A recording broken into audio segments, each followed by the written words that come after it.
Kelompok sosial adalah kumpulan manusia yang memiliki kesadaran bersama akan keanggotaan dan saling berinteraksi. Tujuan dibentuknya kelompok sosial adalah untuk mewujudkan penerapan nilai-nilai sosial yang ada dan dibutuhkan dalam suatu struktur sosial pada suatu masyarakat.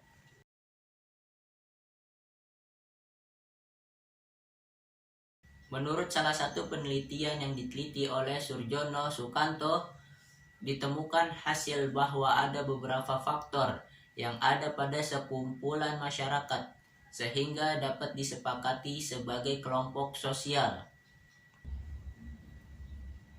1. Faktor darah. 2. Faktor geografis. 3. Faktor kepentingan. 4. Faktor daerah asal.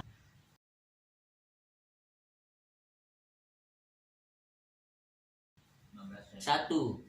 Adanya kesadaran dari masing-masing individu bahwa ia merupakan bagian dari kelompok sosial tersebut. Sebagai dampaknya, yaitu sifat ingin menang sendiri. 2. Adanya hubungan timbal balik antara anggota. 3. Adanya interaksi yang aktif dan juga pola perilaku. 4. Adanya suatu faktor tertentu yang dimiliki dari masing-masing individu dan hal itu bisa lebih mempererat ikatan di antara satu anggota kelompok dengan yang lainnya. Faktor tersebut bisa berupa tujuan yang sama, cita-cita yang sama, nasib yang sama, ataupun karakteristik yang sama. 5.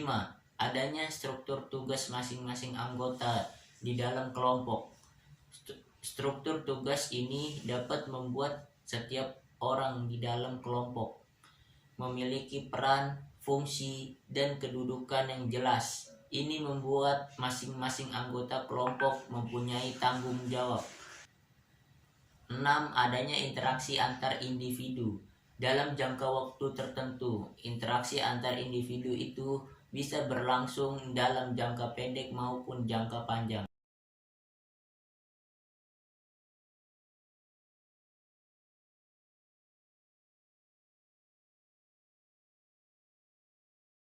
Apa itu pluralisme?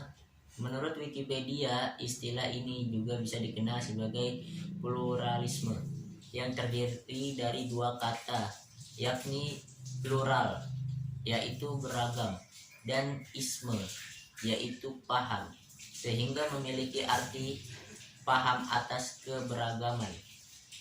Secara umum, pluralisme merupakan sebuah paham yang menghargai adanya perbedaan di tengah kehidupan masyarakat dan mengizinkan kelompok berbeda itu tetap menjaga kebudayaannya sebagai ciri khas. Pengertian pluralisme juga bisa diartikan sebagai kesediaan menerima keberagaman untuk hidup toleran pada tatanan masyarakat yang berbeda suku, golongan, agama, adat, dan pandangan hidup.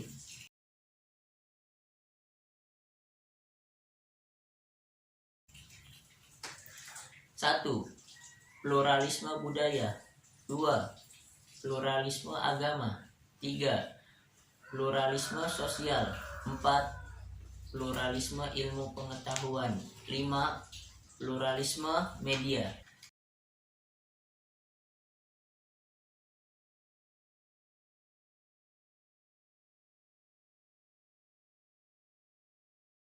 Satu, memahami perbedaan. 2. Masyarakat lebih modern. 3.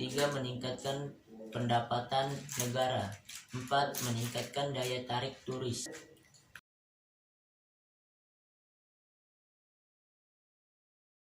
1.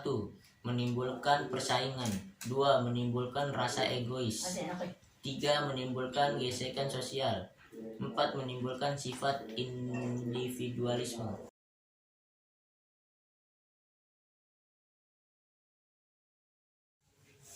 Pandangan dari dua video tadi, yaitu kelompok sosial dan pluralisme. Dari kelompok sosial, kita harus berinteraksi dalam kelompok agar tidak timbul rasa individualisme. Dari pandangan pluralisme, kita dapat ambil pelajaran, yaitu dari berbagai macam keberagaman mengajarkan kita hidup toleran yang saling tolong menolong. Maksudnya walaupun berbeda suku, agama dan golongan, kita tetap satu atau Bhinneka Tunggal Ika.